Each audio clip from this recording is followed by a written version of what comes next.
and we tried both versions of this in the blog post, and one didn't land that well, and the other one really lands, right? So we'll try it in real time here, right? So if it's that good, Kain, and you're giving me the option to buy it at 10 mil val, and this thing is an absolute ripper, then it's like, all right, like I'm in.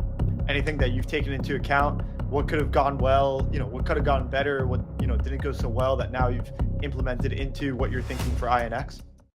Welcome back to the Roll Up. This is your home to learn from the biggest guests, the brightest minds at the tip of innovation.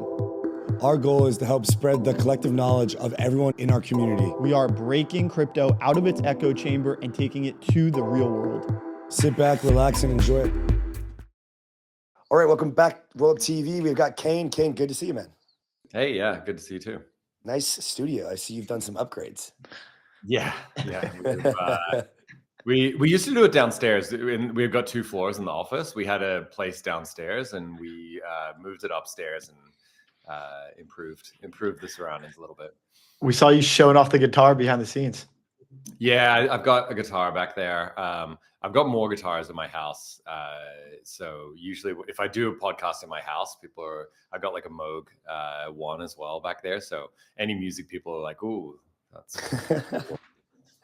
Well, dude, let's not bury the lead here. You wrote an article on paragraph.com, which may be my first time even seeing that site. So props to you for introducing me. It looks like a mirror-esque site, like a Web3 kind of blog.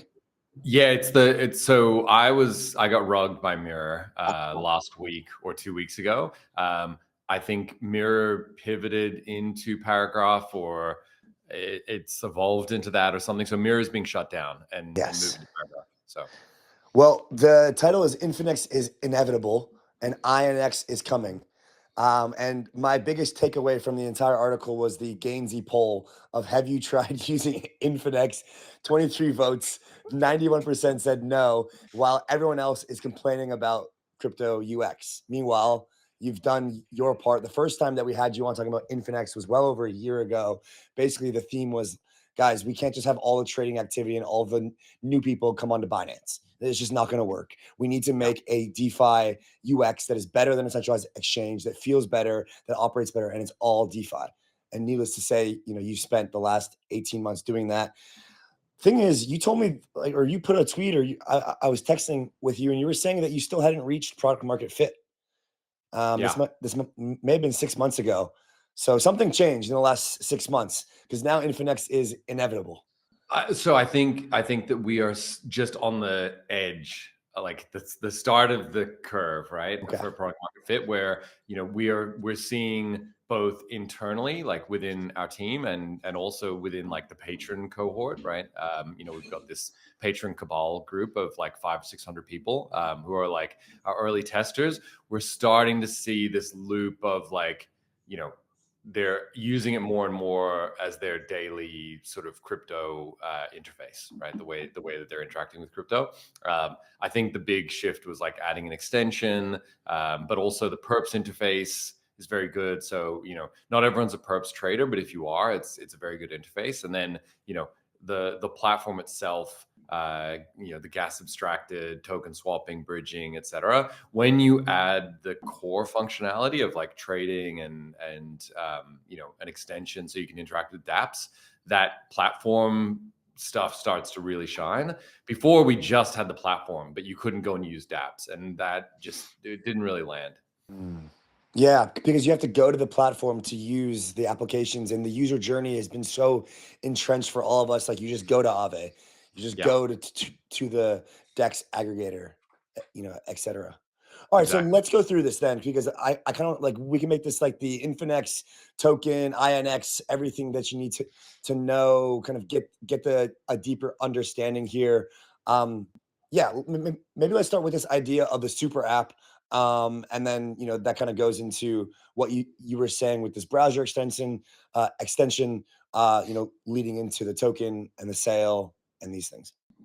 Yeah. So, the super app thesis is basically this idea that, centralized exchanges are the best UX that we have in crypto today. And the only way that we're going to be able to replace them or displace them is if we build something that feels like something, that feels like a centralized exchange, but is on chain, uses DeFi. And so what does that mean? It means, you need to be able to buy any token. You need to be able to trade perps. You need to be able to, do borrow lend. You need to have like confidence in the custody model, et cetera, et cetera. And you have to just be able to log into it on any device, right? So, that thesis, I think, has emerged over the last 2 years and is getting more powerful. And there's a lot of projects that are trying to take that on. The form factor of an on-chain super app, I think, will be the dominant form factor over the next, 3 to 5 years. But there's a lot of different ways you can approach it. People are trying to do like, pure mobile app approach. Some people are doing web app. What we've realized is that we kind of need all of the different form factors. We need an extension, we need a web app, we need a mobile app, we need mobile responsive design. We need all of these different things to, make this work. And we've finally landed all of them now. We've got an extension that's going to roll out to everyone, in the next week or so. Haliday is unified crypto payments. Give your users more wherever they are. Go to haliday.xyz to never write a smart contract again. Looking for yield that stands out? InfiniFi gives you just that. Deposit stablecoins and earn far more than the current savings rate. InfiniFi is a battle-tested, reliable DeFi platform that is ready to go. Head to infinifi.xyz. 𝗊𝗆𝗁 is the world's largest prediction market. You can trade on anything in all 50 states. Go to 𝗊𝗆𝗁.com to trade today. Very cool. I'd love to hear more about INX in particular, how it's integrated into Infinex. And, you also talked about how patrons weren't necessarily the right form factor for what this value accrual mechanism could be. You ended up, transitioning that to what, a more fungible token looks like. Why were patrons wrong? Why is INX the correct as patron holders, sir? Yes. Must mention there a little disclosure. Disclaimer: we are patron holders. We are incentive aligned.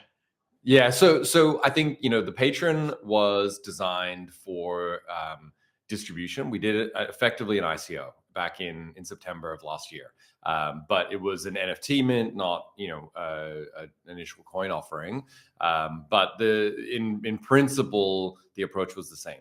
We wanted to sell tokens to everyone at the same price, and not have a seed round that was fully spoken for by Dragonfly or something like that, right? We wanted to let everyone have a chance to get access to the token at the same price. But ICOs back then were probably on the edge of the risk curve, and so it made more sense to do an NFT mint. The problem with NFTs is they're sort of a cursed asset class. And so, there's something to be said for like, and I say that I've got a lot of different NFTs. My penguins are in the little igloo right now, and they're quite cold, man. It's brutal. It's brutal out there in penguin land. But yeah, so we did this thing with NFTs. I think in the end, what we will get out of it is that the kind of barriers to entry actually ended up being quite powerful, because it forced people to really understand. And so, we didn't have many tourists. There weren't many people who were like, oh yeah, let me just go to Binance and like buy the token and, dump it, or perps or whatever. You had to like go to Blur or OpenSea, figure out what is this thing? Why should I own it? There's a bit of lore behind it. So I think we made it much harder. And so the people who became patrons genuinely understood the project, understood what we were trying to do. But having high barriers to entry for accessing a token is not the best approach long term, right? So we eventually realized about 6 months ago, we're like, this is just not going to scale. I think at the moment there are like 900 patron holders. It's about 3,000 that are in the escrow contract. So people could choose lockups in the patron sale. So a lot of people are still in the escrow contract, but like genuine liquid holders of this NFT, there are 900 people, which is bad even by like NFT standards. So we just don't have wide distribution is the end result. And so it's like, okay, let's do a token. If we're going to do a token, what should it look like? How should we distribute it? We've had some really interesting information come out, from watching what 𝗵𝗆𝗆𝗵𝗆𝗆 and Monad have done. So yeah, we've got a plan for how we distribute the token now and how we get it launched. And yeah. And not just what 𝗵𝗵𝗴𝗵 and Monad have done, but what you have done with SNX and synthetics too, right? I'm sure there's plenty of learnings as a result of that. Anything that you've taken into account, what could have gone well, what could have gone better, what, didn't go so well that now you've implemented into what you're thinking for INX? So I think one thing that we definitely will not do is an airdrop. Wasn't that the title of the stream today? ICOs versus airdrops? Yeah, exactly. Yeah. And, I think, so here, I'll give you this is the, so, I wrote that blog post. I think there were like 10 different versions because we were using it as the kind of framework for us to dial in exactly how we were going to approach this. Like, what was the distribution of crates? Who was it going to? All of this stuff. So this blog post was one of the most painful blog posts I've ever written. It took like 2 weeks and just a lot of thrashing to get there. But there's no airdrop.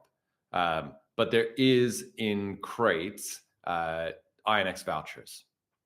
So I'll give you the two, and we tried both versions of this in the blog post, and one didn't land that well, and the other one really lands, right? So we'll try it in real time here, right? So, imagine, Andy, I'm saying to you, okay, come and connect your X account to Infinex, connect your Telegram account, you're a patron, so you get a bonus, and we're going to give you, I don't know, 50,000 INX, right? So it's going to be like $3,000. And you're like, okay, cool, great, awesome. That sounds good, right? Okay.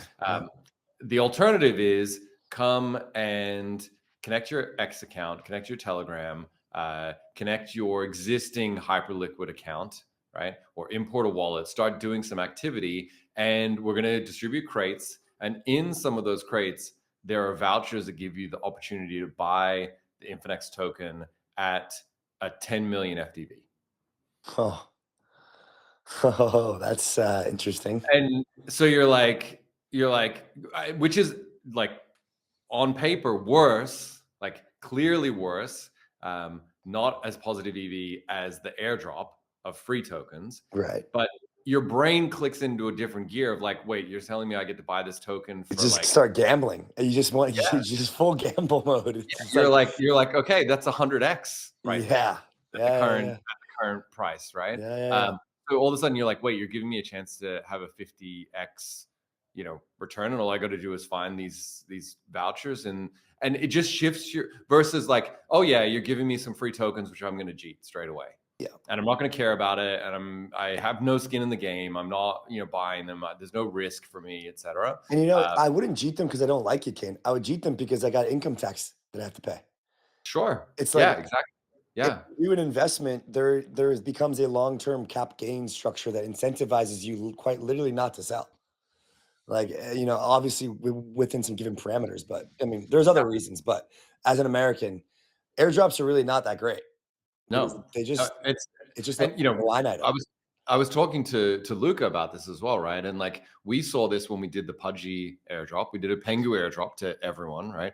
And we watched this in real time because we have like real time data. You could see the stream of every single person that was like claim Yeet, and Infinex is so easy to use. Yeah, you didn't need so to have gas or call or we just made it like ultra. I was like, I jokingly said like we should have just had one button, which was like just like claim and Yeet, right? Like why make people press two buttons?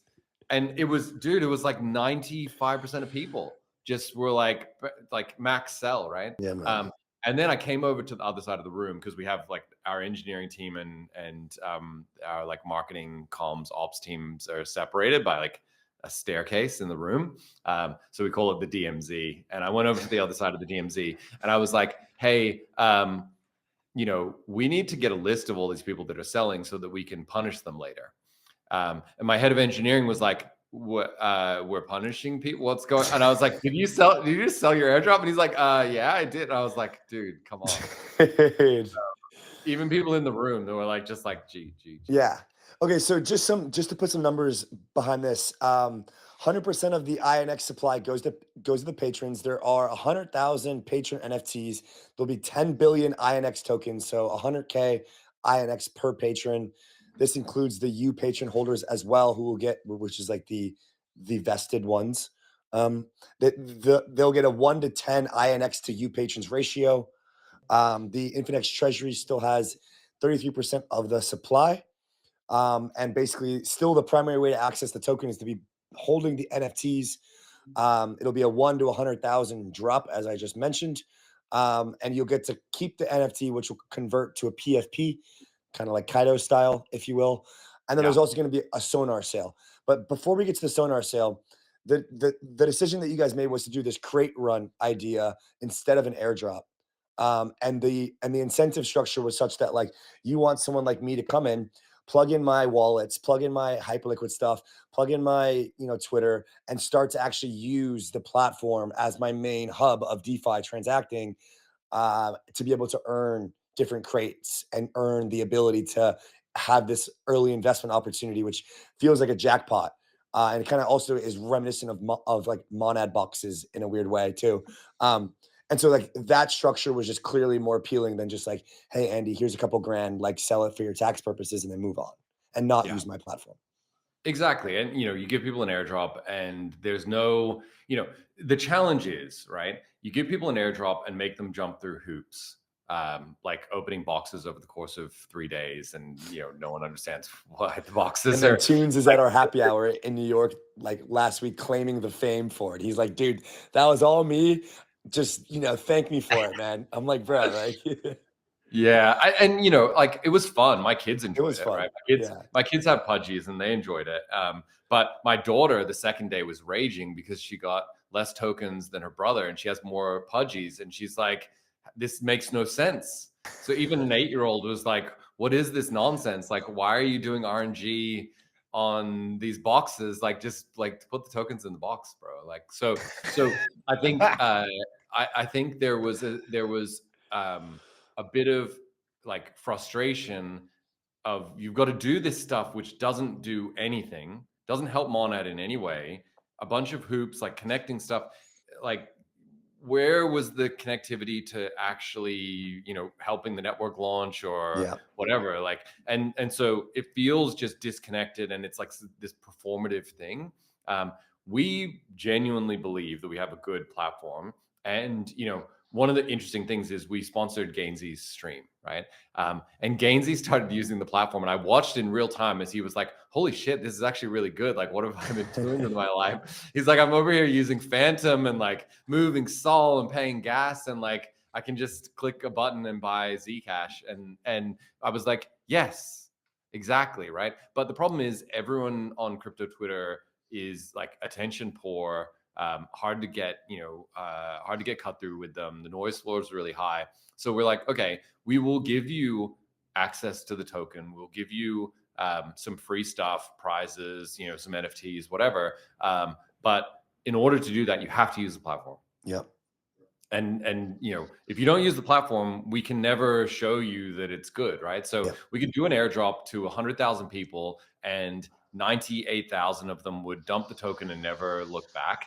And, for what it's worth, I do think there is some sense to that, right? Like to those airdrops, because at least those 98,000 people are like, well, I'm not going to FUD them on the timeline. Yeah, right? They gave me free money. Yeah. So it's like, whatever. Like, I've been calling it like the CT Mafia, right? Yeah, it's like a hush hush. Yeah, it's like a nice project there. Be a shame if I burned it down, sort of thing, right? And it's like, here's a sack of cash. And like, yeah, you're a good kid. Go get out of here. And it's like that's what it's become, right? It's become 100% agree. Kind of blood money, which is fine. Incentives evolve over time, right? And that's where the incentives have evolved to. So again, I'm like, sure, you can have your blood money. We'll give the CT Mafia their tokens, right? But before we give them to you, just use the platform once, bro. Like, just like create an account, import one wallet. Like, it's not that hard. And then if you hate it or you don't care or whatever, you can cheat the tokens and move on. But like, I'm not going to just give people tokens without getting them to at least try it. Want simple, want fast, want every chain? Use Relay.link, the fastest bridge in crypto. Transfer your assets cross-chain instantly with very low slippage right now on Relay.link. Yeet is built for big moments. The most fun you'll ever have with your crypto. Go to yeet.com to yeet into your next game. Yeah, I mean, look, I'm stoked because I've used it multiple times, not in the last, let's say, quarter or two. So I have not seen like the updated UX, but I think like from a 5 to 6 year on-chain DeFi user's perspective, it's more kind of about my habitual kind of thing. Like I have massive OPSEC and like security paranoia from surviving for 6 years. So I have my sites bookmarked. I have my using like the apps that I use. I have the chains that I use, and I have the devices that I use, and that's it. And any point of going elsewhere, there has to be like this massive chance of return for me to do it. Because it's like I have my habits, and I know what's safe, and I know what's smart, and like that's what I'm doing. And honestly, I don't love it. Like I used to just go ape into any smart contract at any time and just go for it. And you and I talked about this in Hong Kong, how like the meme coins changed the market from like who can be earliest to like who actually has some idea of alpha and has done some research and and anyhow. So I think it's a lot about. So let me ask you this though, right? Like when 𝗵𝗵𝗶𝗵 came out, so presumably you were a MetaMask user. Yeah, of course. So when 𝗵𝗵𝗶𝗵 came out, did you try 𝗵𝗵𝗶𝗵? When that I did not until about a year. I tried it once. I instantly converted over, and I've never gone back.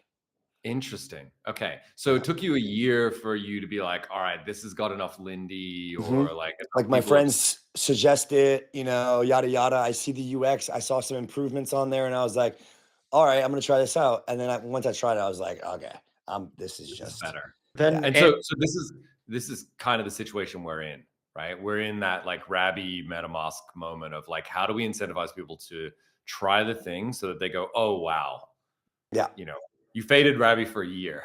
Well, if it's that good, Kain, and you're giving me the option to buy it at 10 mil val, and this thing is an absolute ripper, then it's like, all right, like I'm in. You know what I mean? It's like, So I think the philosophy's right. Let's keep rolling through this though. So you guys will also do a Sonar sale. Again, this is the distribution that you guys wanted. Coming from the NFTs. There's not that much info about it quite yet, but maybe you can just give us anything that's not in there or any ideas that you have about this. Yeah. So, again, in the Patron sale, we had about 3,000 people that participated. It was pretty small. It was more like an NFT mint, right? NFT mints, you get a few thousand people, and then it takes a bit of time for distribution to happen. Sonar, obviously 𝗵𝗶𝗶𝗵 had something like 50,000 wallets participate and like 150,000 people KYC, just an order of magnitude or two more, right? So we think that there is an opportunity to, before we do TGE, when there's kind of maximum interest, to give people a chance to buy the token again. Right. The thing we have to dial in is like pricing and, how many tokens do we sell? Obviously, again, there's data that is, emerging in real time, like Monad's pricing versus 𝗵𝗶𝗶𝗵, and, 𝗵𝗵𝗶𝗶𝗵 being 20x oversubscribed versus like a different mechanism that's not an auction. Like, there's a lot of different ways that you could cut this. So we haven't yet locked down exactly how we're going to do it, but the goal is get a lot more people exposure to the INX token before TGE. Yep. Makes sense. Not your keys, not your coins. From the team that pioneered cold storage, Trezor has just released its new wallet. Guys, if you are still using hot wallets in 2025, 2026, you are missing the entire point. Secure your coins. Get a Trezor at trezor.io. Hibachi is fast and private perps trading, secured by ZK with Celestia underneath. Go to 𝗵𝗵𝗶𝗵𝗵𝗶 to start trading today. So not that that's not the interesting part, but we got to come back to this crates, because I'm reading this more now, and you're basically taking the gambler out of all of us and saying, go gamble, guys. Like, good luck. You're going to give away hyper NFTs, pudgy penguins. There's a chance to buy, with the INX vouchers, there's a chance to buy the token at $1 million FTV, not 1, all the way up to 500 million. Obviously, I assume there'll be somewhat of a normal distribution curve, with the majority being maybe in the 300 range, 250, or maybe even closer to the 500 range. And so how do I maximize my crates? Like I just go all in on crate maximization. What's the strategy here? So we did this with Crate Run. So we had a campaign called Crate Run, which was a TVL campaign, late last year, which I think was the most fun, interesting thing that we've done so far. And you know, people loved it. The OG crate runners, you know, still talk about it. It was a very fun campaign, and it was simple. You just, you know, the more TVL you put in, the more crates you got. But inside the crates, we had this mechanic where you could get basically bonuses, like TVL bonuses, right? And so it created this very interesting race condition where, like, the earlier you were, you got compounding bonuses, you got more crates, and you know, it became a very interesting game theory. We've tweaked that a little bit with this, where, you know, this is not about TVL. We have 500 mil of TVL now, so it's not, you know, more TVL is not really useful for us. What we're looking for is as many people as possible to try the platform. So we're trying to make it very easy for people to bring their existing seed phrases and import them. So, you know, you got a Rabby seed phrase, you can import it, you can use it in the Infinex extension. If you have historical trading activity on perps, whether it's like Hyperliquid or GMX or synthetics or whatever, you'll get rewarded for that. So there's a whole bunch of retroactive crates that you'll get. And then there's also going to be crates for using the platform today. So the first kind of campaign is going to be centered around perps, but eventually we will have a swaps campaign, we'll have an NFT campaign, we'll have a bunch of different campaigns for different features within the platform. So this is not the only time we're going to do crates. It's probably pre-TGE the best time, I would say, which is, you know, kind of intentional, to really drive people to create an account, get a wallet that they can start using. Man, this fees paid in ETH for chain usage for me is going to be, oh my gosh. I know, right? I remember mid 2020 looking at it and it was like 50 ETH, and that was like 5 years ago. So, I mean, we're in there. And then, okay, so there's the CT Mafia. By the way, your writing style is just, I mean, I mean, come on, dude. Like, is this a real industry? Like, the bot extermination, the smelly old crates, the what if you don't trade perps line? I mean, come on, man. It's just, So, will spot volume on Hyperliquid and perps next account, or just perps volume? Because I feel like that's a little bit unfair if it's just perps volume. Yeah, that's a good point. We have a bunch of data sets that we're curating right now. There are some challenges, I guess, with the difference between perps and spot volume and how you know, different fee structures, et cetera. So we don't want anything to be gameable, I guess. So we will be looking at that and figuring out how we dial it in. I'm trying to get like OG 𝗬𝗬𝗬𝗬 volume, and Antonio's ghosting me. So like, hopefully he sees this eventually. I don't know what he's doing, living over there in Cosmos land. But yeah, hopefully we can get, you know, we're just going to get a pile of perps, legacy perps data, and then we'll slice it up and figure out how we distribute it. Yep. Very cool. And then I guess the last thing that we got for you is just like timeline here. I mean, anything that you can share with regards to like what does your Q4 look like here? So I think first thing, you know, again, this is all leading up to TGE, right? So the step one is do this big release and get the crate run campaign going. So we can start to get some traction. You know, the anecdotal evidence we have from like new users who've never used Infinex coming in and importing a wallet is that it's fairly compelling when they see it. So, you know, we're going to be watching very closely for how traction goes in that first period. And, you know, the best vouchers, the cheapest vouchers will be in the first maybe few days or, you know, first week. So there's a strong incentive to come in and like not fade it and wait. Yeah, exactly. So that's probably the most alpha, I think. Yeah, that is the most alpha. We could have just had this part of the conversation and then I just like cut it out. Yeah, exactly. No, so that's probably the first 2 weeks, right? Once we've got a level of traction there where we've kind of maximized attention, maximized mind share, then we'll do the Sonar sale. So that takes us into sometime in December. Once we've done the Sonar sale and that's wrapped up, which we're going to try and do hopefully in about a week, keep it fairly tight. We don't want it to drag on for a long time. Then we'll be ready for TGE. So TGE, so we're moving quick here. It's quick. Like, you know, it could be late December, it could be early Jan. No one really knows right now. So if you're betting on that Polymarket thing. Unfortunately, I got no info for you. It's still a coin toss right now. Very, very cool. I mean, this has been what, like 2-ish years in the making since you announced this? Yeah. Probably been working on it for 3. I think like the first inkling that I had that I was going to do this, right? That I was going to like do a new project. And it was funny, actually. I tried to do it as a like Anon, because it was going to be just a front end for synthetics, right? So I was like, I don't want to have all of the baggage of like me doing stuff. I'm just going to come in and build this thing, get a small team of like 2 or 3 people, do it as an Anon team, release it, and just see what happens. That was in April of 2023. So, you know, we're going, I woke up, I had a dream, and the dream was like, I've gotten this wrong, like synthetics, DeFi, like decentralization. And I woke up from this dream and I was like, I'm going to solve this problem a different way. And yeah, that was, you know, a long time ago now, 2.5 years. Yeah.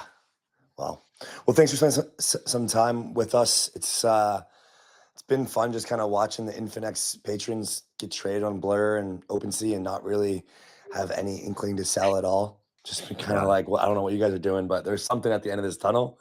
Yeah. And it's probably going to be better than whatever you guys are doing. So yeah, thanks for the full breakdown. And I'm just honestly stoked to have Andre building Flying Tulip, Michael from Curve launching Yield Basis, you launching Infinex. There's just a lot of like, you know, for lack of a better term, crash outs from DeFi summer, just for a variety of reasons. And it's just good to have, you know, the boys back in town. You know what I mean? 100%. Yeah. Feels like it's cranking again. Yeah. All right, guys. Great episode. Yeah. Thank you, guys. Thanks, Kain.